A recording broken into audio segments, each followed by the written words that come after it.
We've got some news to get to along with our preview for this Sunday between Atlanta and New Orleans. But first, I want your score predictions, Falcons versus Saints. Let me know down below while this intro video rolls.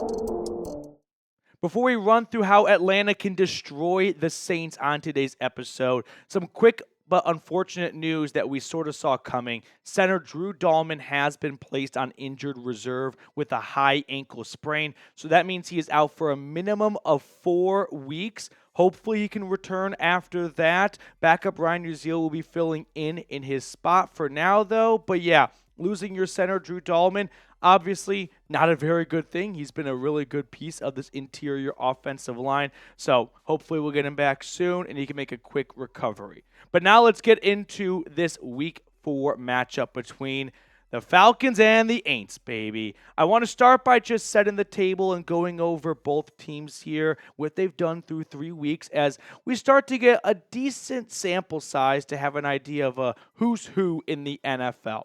So you've got the 1-2 Falcons and the 2-1 Saints. A couple of things that are jumping out to me. First off, Atlanta's third down offense, 29th in the NFL. Meanwhile, the Saints defense on third down, pretty much middle of the pack. A big difference, though, look at the Saints defense in the red zone, only giving up a touchdown 25% of the time. Meanwhile, Atlanta's offense failing to convert on a lot of those red zone trips, including on Sunday night. Now let's look at the Saints offense against the Falcons defense. I mean, Clint Kubiak, he stopped all the murders and crime in New Orleans, right? The first 2 weeks, New Orleans put up 90-plus points, and just like that, all crime was solved in New Orleans. Then, not so much in Week 3 against the Eagles, where they don't really get the scoring started until the second half. So, the big thing that jumps out to me from those numbers, though, is the Falcons' third down offense. It is one of the worst in the NFL. It's only been 3 weeks, but they've gone 2 for 9, 3 straight weeks. It's kind of freaky how they've only had 9 attempts, and it's identical across the board, but still, that has to be a big priority. That's something that starts from the play calling down, right? Pressing the right buttons, getting your guys in a good position to be successful, and then for the players to execute on third down. But yeah, that's going to be an area of the game that I'm watching closely, and you should too. Now, next up, we're going to look at some keys to victory for the Falcons. But I just want to remind everyone that we hate the Saints here at Falcons Today, of course, and we are battling Trace Gerard, our Saints host at Chat Sports, in subscribers this week. Now, I put a call out on our last video to take down Saints now in subscribers, and 34 of you answered the call. We need more soldiers. We need more guys in the foxhole with us. So far, we've got a 14-sub lead. That's not going to be good enough. No lead's going to be good enough. If you want to take down the Aints this Sunday, if you want to skull fuck New Orleans, hit that sub button down below. My boss is not going to like that in our weekly meeting. Now, let's get on to our keys to victory. First key, I want a heavy dose of Bijan Robinson. Now, I take some pride in keys to victory because I do not like when analysts and commentators just put out very generic stuff like protect the football. Like, really? You came up with that all on your own? Wow. But I think this is a matchup where you want to get Bijan going. You can just take the blueprint of what the Philadelphia Eagles gave you, where the Eagles ran and threw all over the Saints defense last week. And Barkley, 17 carries for 147 yards and 2 total touchdowns on the ground. So Barkley kind of paved the way for, hey, how do you kind of penetrate what was a very strong Saints defense to open up the season? Run the football. Get physical in the line of scrimmage, in the trenches. So insert Bijan Robinson, who unfortunately did not have an awesome Week 3 performance. 16 carries, 31 yards, about 2 yards a carry. Did get 1 touchdown, but we know how good he is, especially through the air. He's a dynamic back. He is a headache for opposing defensive coordinators. I want to see a heavy usage of Robinson on Sunday. I want to pick up where the Eagles left off, right? I want the Falcons to go into this matchup reviewing the Week 3 tape for New Orleans and going, wow, look at some of the vulnerabilities right there. So let's attack them where it hurts, and that is at the line of scrimmage with our offensive line against their defensive line. Moving on to key to victory number 2, generate some interior pressure. Surprise, surprise, the Falcons pass rush kind of stinks. It's only been 3 weeks, so I'm not going to start panicking. I'm not going to start freaking out yet, but it hasn't been good.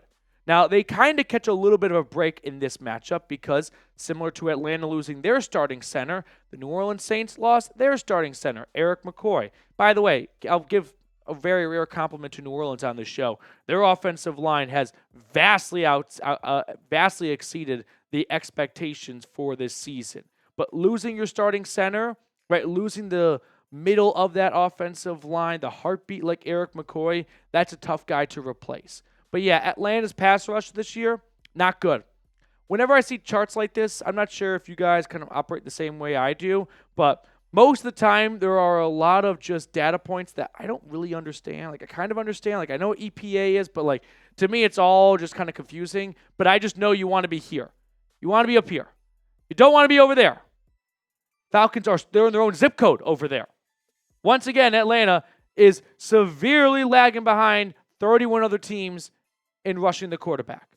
So we need great games from these guys, right? We need Lorenzo Carter to start making an impact. Guy's getting a lot of snaps, and he's getting a good workout in, but I'm not seeing a whole lot of pressure. I'm not seeing any sacks. Grady Jarrett, for him coming off an ACL injury over the age of 30, I'm happy for what we've seen out of him so far. 1.5 sacks, tied for Matthew Judon on the team, which, by the way, depressing stat, those are the only 3 sacks they have all year. Those 2 guys. That's it so far. In fact, the Atlanta Falcons rank 31st in pressures. If you're hanging out with the Panthers in any statistical category, you're in a bad spot. They got to get as far away from the Panthers as possible. And sacks, no better. 3. Jarrett and Judon. So, with the Saints down, their starting center, and this defensive line and this pass rushing unit being underwhelming so far through just 3 games. So not going to start freaking out too much, but 3 games we can start to kind of get an identity as to who's who on offense and defense. I would like to see the Falcons go, hey, this is going to be the game where we kind of turn things around and get on track. And we're going to capitalize on the Saints having a backup center in, and David Onyemata and Grady Jarrett are going to generate a lot of pressure up the middle, because what is the worst place for a quarterback to get pressure from? Bueller, up the middle. They hate pressure up the middle. There's nowhere to go. You want to go back, take a longer sack? No. Generate pressure up the middle. Capitalize on what could be a weak spot for New Orleans on their offensive line.